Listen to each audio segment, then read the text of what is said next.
का बेड। तो दोस्तों ये है हमारे पत्नी का बेड और यहाँ देख सकते हैं काजल। ये काजल, काजल,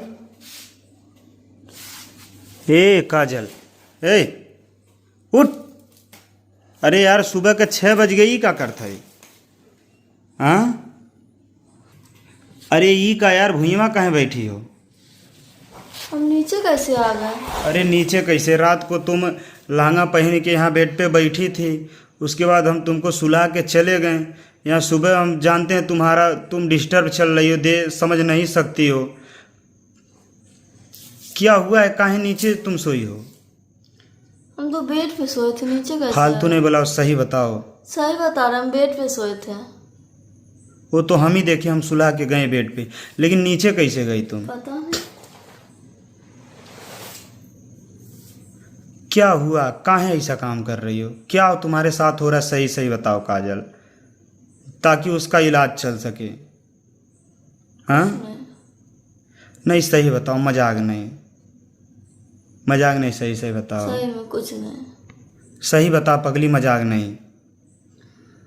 क्या होता, हम लहंगा पहन के ही सो गए और पता नहीं, हमको होश ही नहीं था।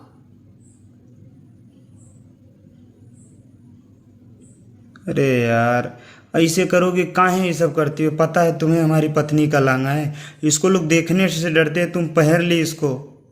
हाँ, पता नहीं। क्या हुआ? पता नहीं मेरे को क्या हो गया, मेरे को बहुत डर लग रहा है। अरे पागल, रो कह रहे? क्या बात, सही बता, क्यों ऐसा कर रही है? मतलब तुम्हें सच में नहीं पता है कि तुम नीचे कैसे आ गई? सही में 6 बज गया अभी तक, अब सब लोग उठ गए हैं। सुबह जाके नहा धो के फ्रेश होना चाहिए, तैयार होना चाहिए। हमको सही में नहीं पता हम कब नीचे आए, कब आए, होश ही नहीं। इस तरह का हरकत करोगी तो कैसे पता चलेगा? परेशान ना हो, अच्छा ही बता काजल, काजल क्या कैसा लगता है? मतलब कभी ये लगता है कि जैसे तुम्हारे सर पे कोई चीज़ चढ़ा हो, ऐसे लगता है? इधर देखो, पता नहीं। ऐसे लगता है कभी? या ऐसे लगता है तुम्हारी बॉडी गढ़ी हुई है? नहीं। क्या ऐसे लगता है कि मतलब जैसे तुमको कोई पकड़ रहा है, जकड़ रहा है? नहीं। या ऐसे लगता है कि मतलब तुम्हारे सामने कोई आवाज़ अजीब आती हो और उसके बाद कोई लगता है, जैसे महसूस होता है कोई पास है?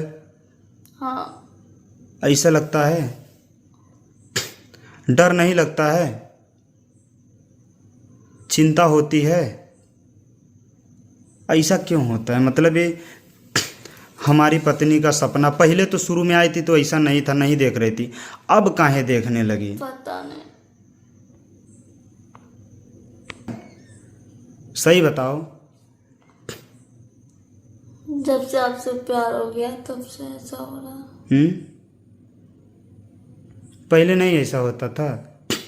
अभी तुम बार बार कह रही हो, देखो तुम डर रही हो, हमें लग रहा है कि बाहर पायल की आवाज़ सुनाई दे रही है, पायल की आवाज़। क्या सही ऐसा तुम्हें लग रहा है? हमें तो ऐसा नहीं महसूस हो रहा है। हे पगली, हे सही बता, मजाक नहीं। माँ कसम कह रहा। क्या हो रहा है? पायल का आवाज आ।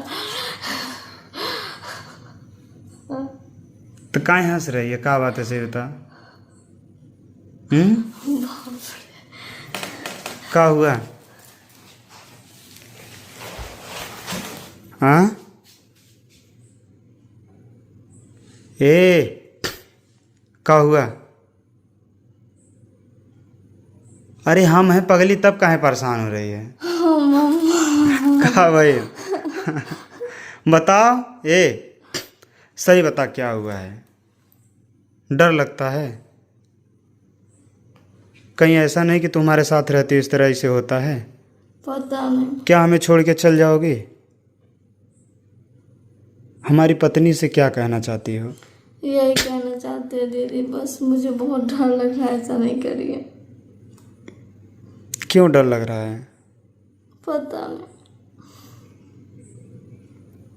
परेशान ना हो पगली, ठीक है? कल ए इधर देखो, कल हम दोनों मिलकर मालती को जल देंगे, उसके बाद उनको मैं सिंदूर लगाऊंगा, क्योंकि अभी तक मैं जब उनकी अंतिम यात्रा निकली तो मैं सिंदूर नहीं लगा पाया था, जेल चला गया था।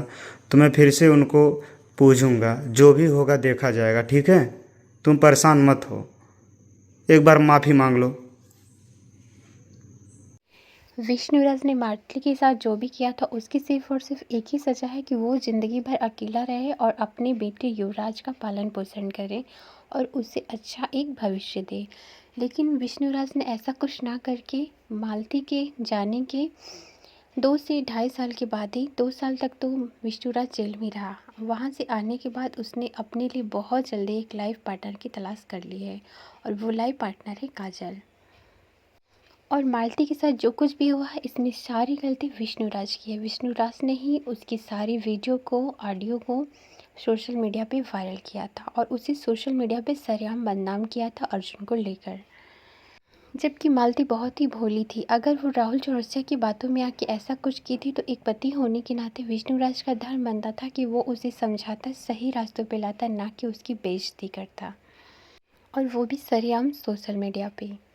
मालती को बेइज्जत करने के बाद विष्णुराज ने अपना रास्ता साफ करने की कोशिश की, और इतना ही नहीं, जब तक मालती अपने मायके में थी उसके साथ कुछ भी नहीं हुआ। लेकिन विष्णुराज के पास आने के उसी रात को मालती के साथ ऐसा कुछ हुआ जो कि आपको सुन के और देख के हैरानी हो गई, क्योंकि भाई आपको ऐसा बिल्कुल विश्वास नहीं हो रहा था कि मालती ऐसा कुछ अपने साथ कर लेगी।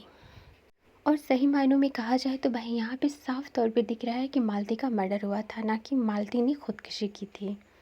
उसके बावजूद भी आप देख सकते हैं कि विष्णुराज किस तरह अपनी लाइफ में आगे बढ़ने की कोशिश कर रहा है, जो कि बेहद हैरान करने वाला वाक़या है। और इस स्थिति में जिस तरह तड़प तड़प के मालती मरी थी, क्या वो इतनी आसानी से और इतने चैन से विष्णुराज और काजल को एक साथ रहने देगी?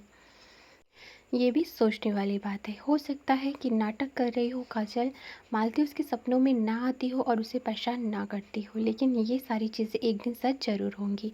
क्योंकि भाई कहते हैं कि इंसान मरता है, आत्माएं कभी नहीं मरती हैं, और जिस आत्मा को तड़पाया है विष्णुराज ने, वो आत्मा इस तरह से कैसे शांति प्राप्त कर सकती है? क्योंकि मालती को ना तो सिंदूर नसीब हुआ और ना ही उसके ससुराल से उसका कुछ भी क्रियाकर्म हुआ। इस स्थिति में मालती की आत्मा को शांति मिलना काफ़ी मुश्किल है, और इसकी वजह से ये सारी चीज़ें हो रही हैं।